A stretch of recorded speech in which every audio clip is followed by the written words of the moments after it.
Vous écoutez Réseau Santé, votre podcast des médecines complémentaires. Voici votre animatrice, Marie-Lise Pelletier. Bonjour, chers auditeurs. Bienvenue à Réseau Santé. Aujourd'hui, en entrevue, je suis assez contente. J'ai Natacha Azrak, experte en santé fonctionnelle. J'ai rencontré Natacha il y a plusieurs années dans mon congrès santé. On a fait une émission de télévision ensemble. Elle est venue en entrevue. Je l'avais adorée. Elle est géniale. Je l'ai même vue arriver tantôt avec son enfant. Cute. Je dis, va-t'en dehors, va voir les poules. C'était super le fun. Bonjour, Natacha. Bonjour. Je suis super contente que tu sois là. Moi aussi. Puis aujourd'hui, là, il va être question du microbiote, l'importance du microbiote. Écoute, je viens de faire une conférence il y a 10 jours pour autisme, TDAH, hyperactivité. J'ai souligné ça avec l'importance. Tu me dis que tu parles de ça, moi, je suis super contente. Puis en plus, avec la petite chatonne qui était là, une belle petite face. Dis-moi donc, le monde ne te connaisse pas vraiment. On aimerait ça savoir ton parcours. Moi, j'ai commencé en nutrition. J'ai un bac de McGill. J'ai commencé du côté conventionnel, avec les stages à l'hôpital, etc. Puis après ça, j'ai rencontré Philippe, que tu connais aussi. Et lui, il m'a dit, c'était quand même assez direct, il a toujours été comme ça dans sa communication. Il m'a dit, toi, tu connais rien en nutrition. Mon père, c'est le docteur Brouillard, il fait de la médecine fonctionnelle. Il t'apprendrait une chose ou deux, tu sais. Là, je suis comme, mais c'est qui cette personne? Pour qui tu prends de me dire que je connais rien? J'ai été à la meilleure université au Canada. Puis après ça, j'ai voulu lui dire qu'il avait tort, lui prouver qu'il avait tort. Puis j'ai commencé à faire des recherches sur c'est quoi cette médecine fonctionnelle. Et c'est là que j'ai trouvé un peu, après plusieurs heures de recherche, des vidéos avec des études de cas justement sur les enfants, de comment justement déficit d'attention, problèmes de peau, problèmes digestifs, plein de problèmes. Il y avait un enfant, justement, je me rappelle qu'il était sur une dizaine de médicaments. Genre, ça m'a tellement comme touchée, pas touchée, mais comme impactée de voir comme, oh mon Dieu. Qu'un jeune peut avoir une médication, extra médication. Autant que ça. Puis ça, c'était dans les années 2010. C'est comme pour moi, on dirait que les enfants, c'était pas vraiment malade. Et après ça, ils montraient dans l'étude de cas qu'à travers l'alimentation, ils avaient en 2 mois fait que non seulement tous les symptômes étaient partis, la médication avait disparu, il n'y en avait plus besoin. Et après, ils avaient aussi montré l'écriture du garçon. Donc, tu voyais le avant et après que c'était la même écriture, mais la deuxième était tellement plus claire, pas de barbouillage, etc. Donc, tu voyais que les pensées étaient plus claires. Puis c'était tellement... on dirait que moi, j'étais comme, si jamais je veux être bonne dans mon travail, je veux savoir comment ils ont fait. Et c'est là que je suis partie me certifier en médecine fonctionnelle. Puis j'aime toujours dire, pour ceux qui ne savent pas c'est quoi la médecine fonctionnelle, c'est pas de la médecine en tant que telle. Ça a été créé par des médecins aux États-Unis, donc ils l'ont appelé médecine fonctionnelle, mais c'est pas de la médecine. Et c'est très différent aussi de la nutrition. Moi, quand j'ai commencé à travailler là-dedans avec le docteur Brouillard, j'ai rapidement vu que c'est très différent. Puis donc, j'ai un peu délaissé mon titre aussi. J'ai dit non, on s'en va vraiment faire une différence côté microbiote, hormones. Et pour ceux qui ne savent pas un peu c'est quoi, c'est vraiment un travail de détective. Moi, je dis que c'est la recherche du pourquoi au lieu du quoi. On est moins inquiet de c'est quoi la maladie ou le diagnostic. On veut savoir pourquoi il est là. Et quand on va beaucoup plus en profondeur, c'est là que ça devient intéressant. Surtout... moi, j'avais plein de problèmes de santé aussi en tant qu'enfant. J'avais des problèmes de migraine, j'avais des problèmes digestifs, vraiment constipation, diarrhée constamment, la plus sensible. Si on partait en voyage, j'étais la première à... D'être malade, exact.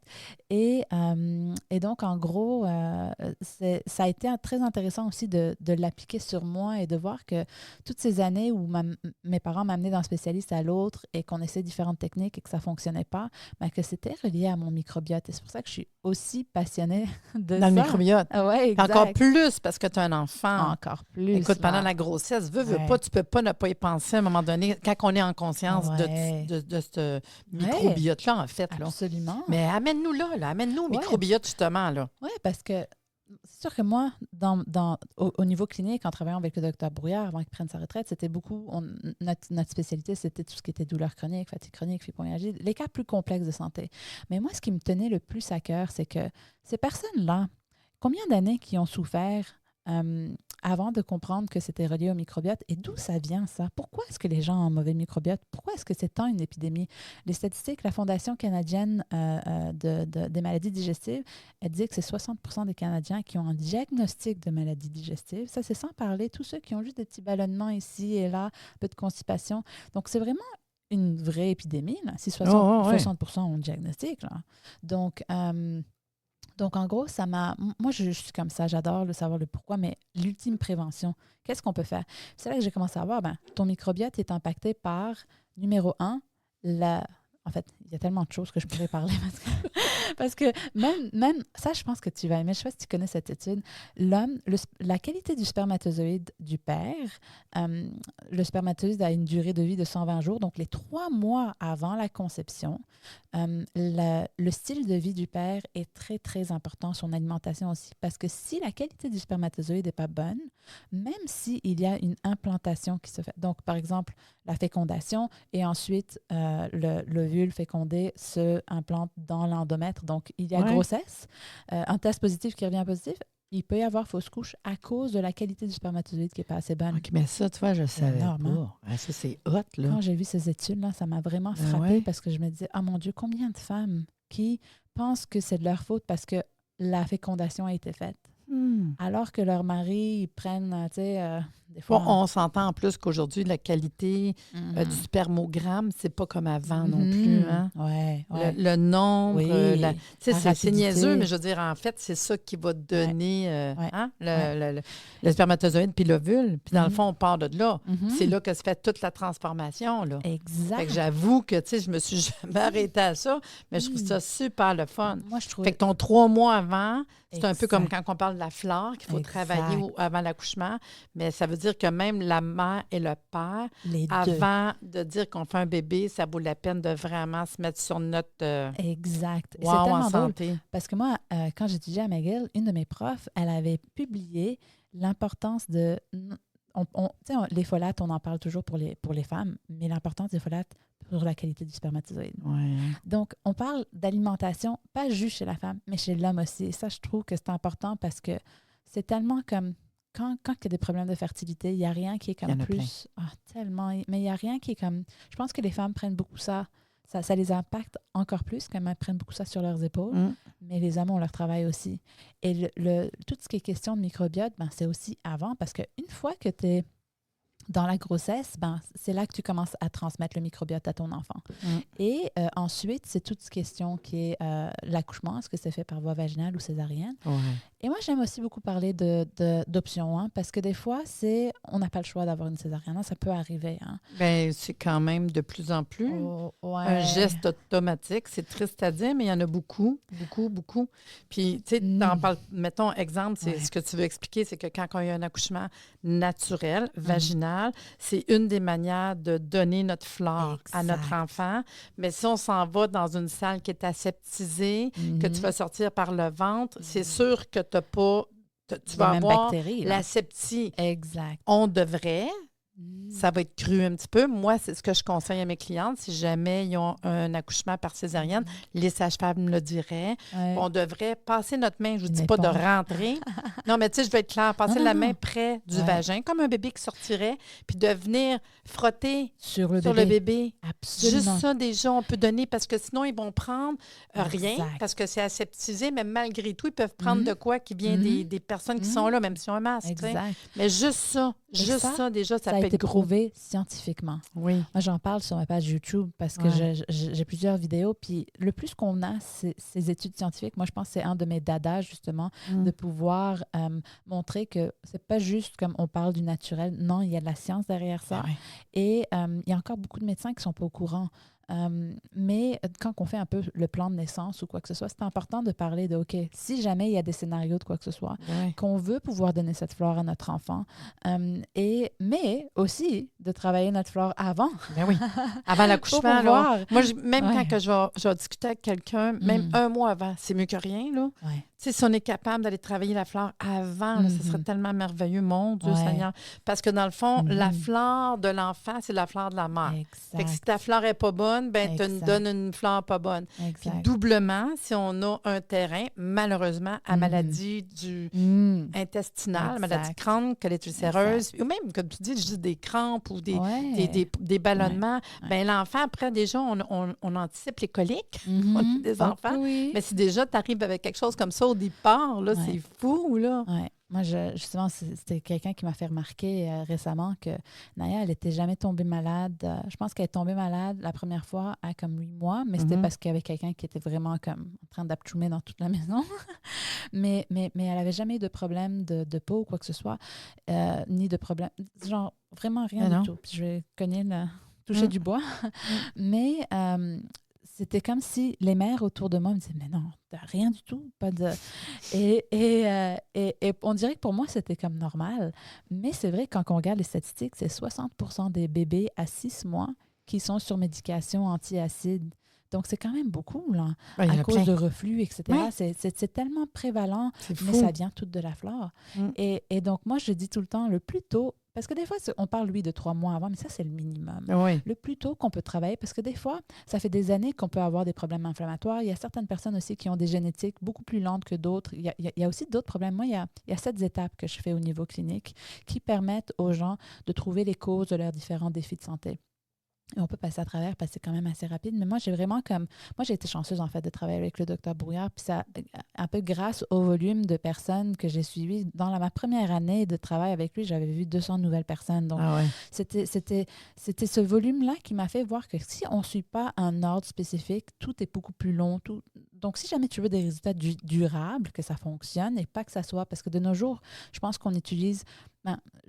il y a une phrase que je dis tout le temps, hein, on surestime le pouvoir de l'alimentation, ce qui n'est pas mauvais parce qu'on en parle, c'est important, mais on sous-estime complètement l'impact du stress. Donc, il y a plein d'autres choses. Ce n'est pas juste l'alimentation. Puis si jamais tu as besoin d'avoir une diète hyper stricte pour ne pas avoir de symptômes, ça veut dire que tu n'as pas réglé la cause du problème.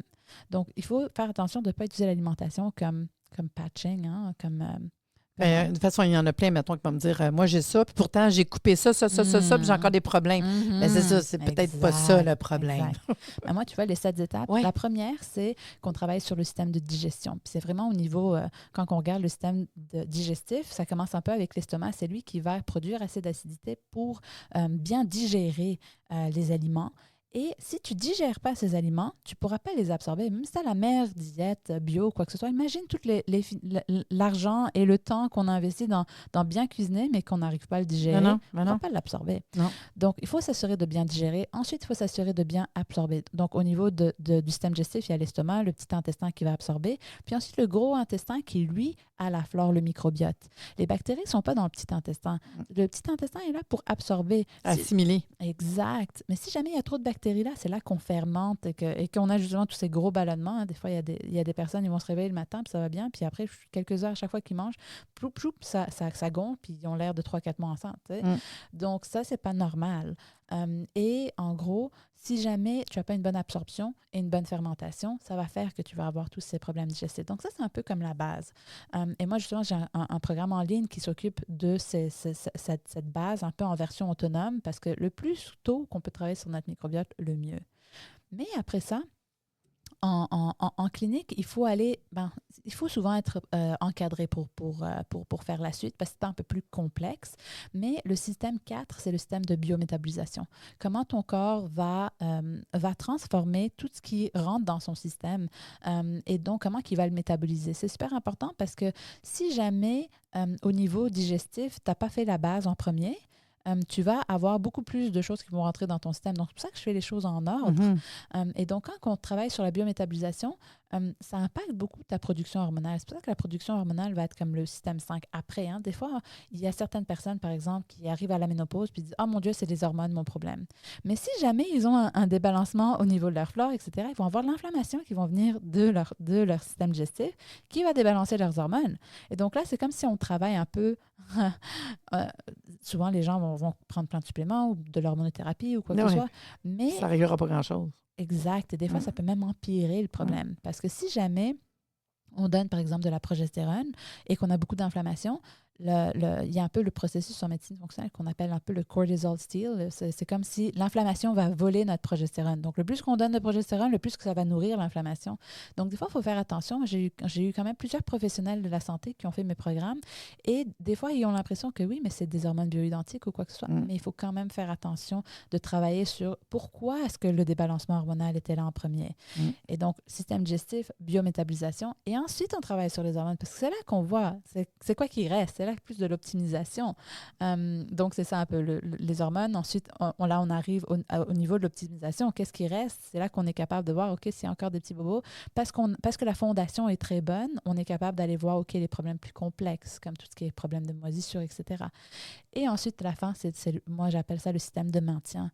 Parce que des fois, il peut y avoir tout genre de choses qui peuvent défaire une flore, un peu comme tu pars en voyage, puis tu attrapes quelque chose, ou il y a un décès dans ta famille, tu vis un deuil, c'est trop difficile, le stress impacte beaucoup comment tu te sens.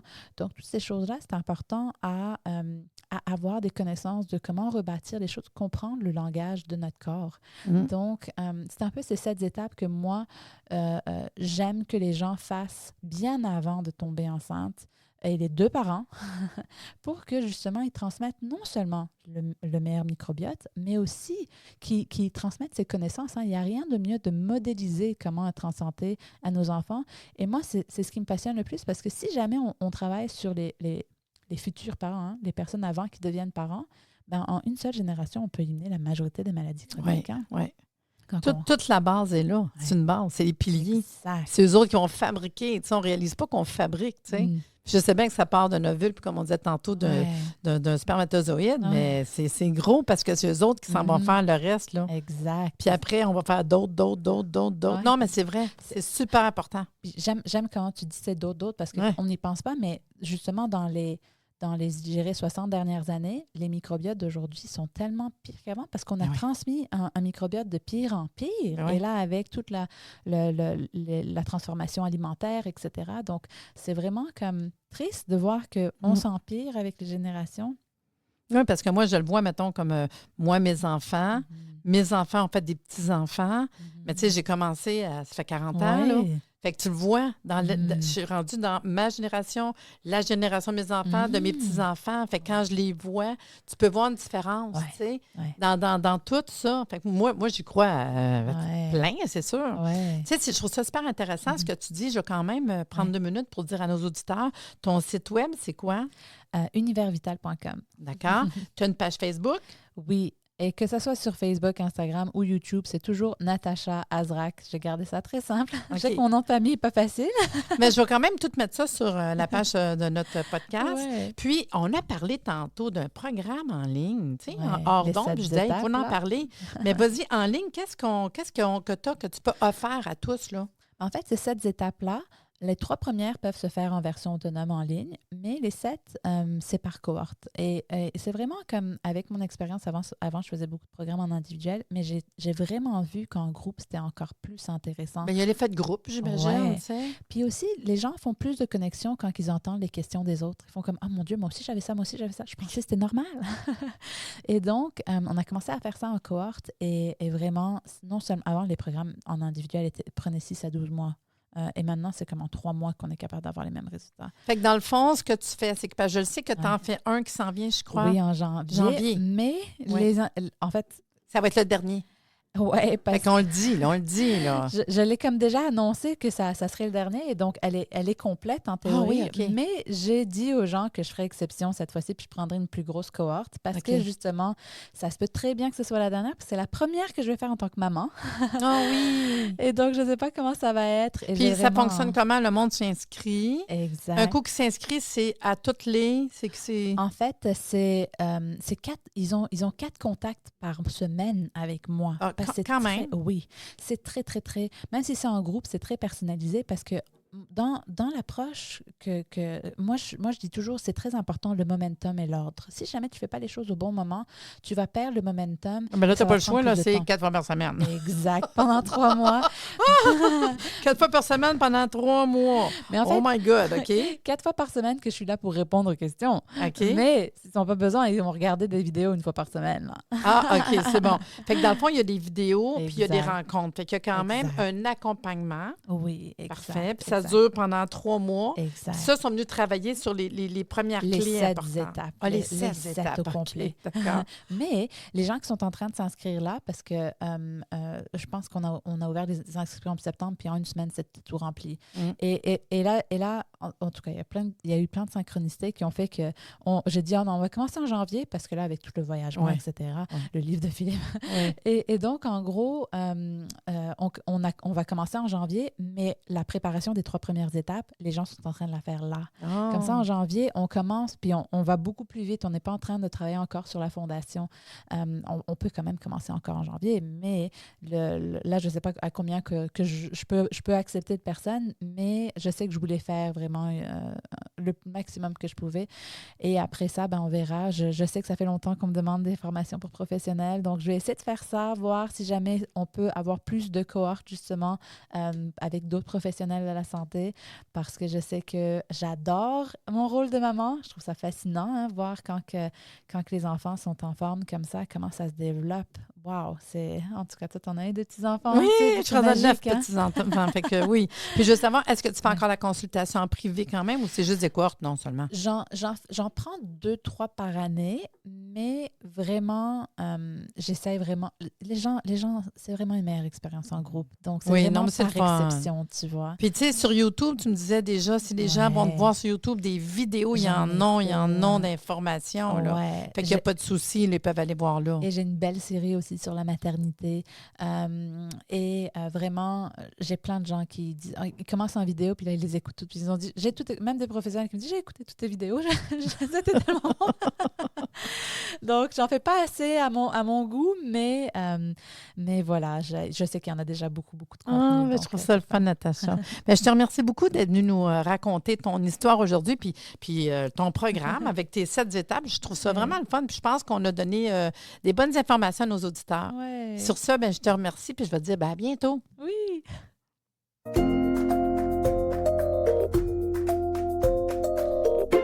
J'ai adoré. Vous, j'espère que vous avez aimé ça. Merci de nous avoir écoutés. Soyez des nôtres tous les mardis à compter de 9h30 pour des entrevues avec un invité différent qui saura vous plaire. Si vous aimez le podcast, abonnez-vous pour être informé et partagez en grand nombre.